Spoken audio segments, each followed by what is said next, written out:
कानपुर के जिलाधिकारी ने अभी एक बच्ची को सम्मानित किया है, क्योंकि जो डीएम के पास आवेदन पत्र आते हैं किसी शिकायत के लिए, किसी समस्या के लिए, तो उन्होंने देखा कि एक आवेदन पत्र में बहुत खूबसूरत राइटिंग थी। तो उन्होंने उस बच्ची को बुलाकर सम्मानित किया और कहा कि मीडिया में कहा कि वो हैंड राइटिंग मोती जैसी थी।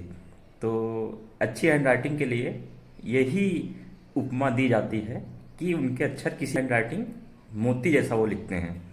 तो हैंड राइटिंग के बारे में हमने भी देखा कुछ लोगों जिन्हें हमारे मन में है। जैसे जब हम बच्चे साथ में थे तो एक लड़की प्रीति पढ़ती थी, तो उनके बारे में भी पूरे स्कूल में एक ये ख्याति थी कि उनकी हैंड राइटिंग मोतियों जैसी है।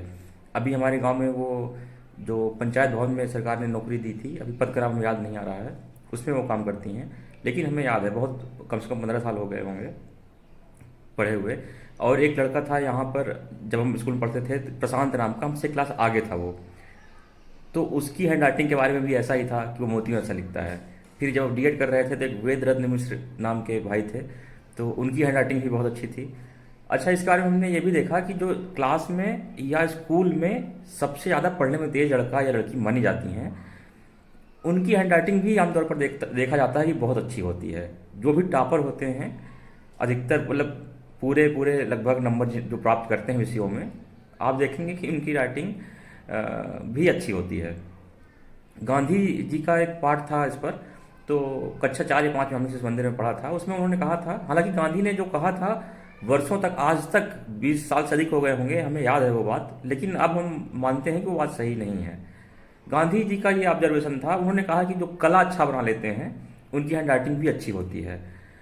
ये बात से हमने देखी भी है कि जो प्रीति थी वो कला भी बना लेती थी नहीं है, तो जो कला बना लेते हैं उनकी हैंड राइटिंग भी अच्छी होती है। लेकिन जो हैंड राइटिंग अच्छी जिनकी है, जरूरी नहीं कि वो कला भी अच्छी बना पाए, इसका आपस में संबंध नहीं है। बहुत सी लड़कियां हैं जो कला अच्छा बनाती हैं या लड़के हैं, पर ये जरूरी नहीं। अच्छा, जो प्रशांत का हम नाम लिया था, प्रशांत भी अच्छी कला बनाते थे, तो कुछ हद तक सही है, लेकिन पूरी तरह बात सही नहीं है।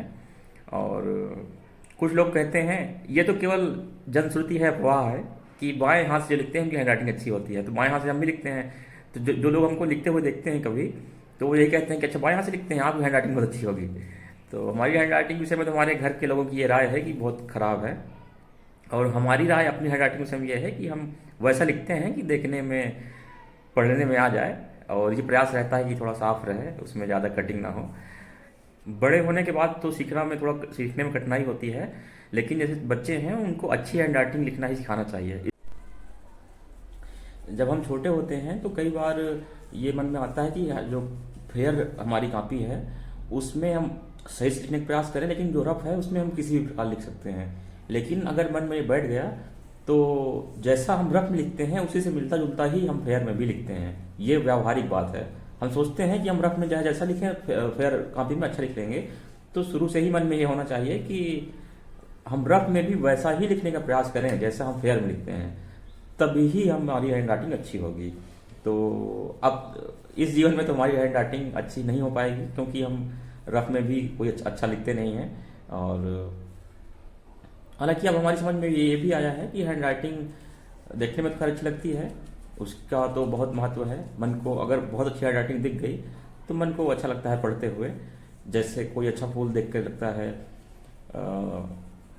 जहाँ जहाँ भी सौंदर्य है वहाँ वहाँ किसी के भी मन को अच्छा लगता है, तो हैंड राइटिंग भी सुंदर हो तो ये अच्छी बात है, बहुत अच्छी बात है। पर सबसे महत्वपूर्ण तो यही है कि लिखा क्या गया है, जो कंटेंट है उसका जो विषय वस्तु है वो सबसे महत्वपूर्ण है। पर अगर हैंड राइटिंग भी अच्छी हो तो क्या बुराई है उसमें, तो बहुत अच्छी बात है। तो प्रयास सबको यही करना चाहिए कि हैंड राइटिंग अच्छी रहे। अच्छी नहीं है तो उसको हम इस तरह से, जैसे हम अपने मामले में करते हैं कि हैंड राइटिंग तो जैसी है वैसी ही रहेगी, लेकिन वो ज़्यादा उसमें कटिंग ना हो लिखने में, बहुत समीप ना लिखें, और कुछ भी उसमें जितना हो सकता है साफ़ सुथरा लिखें। तो साफ़ सुथरा लिख कर भी उसको ठीक किया जा सकता है।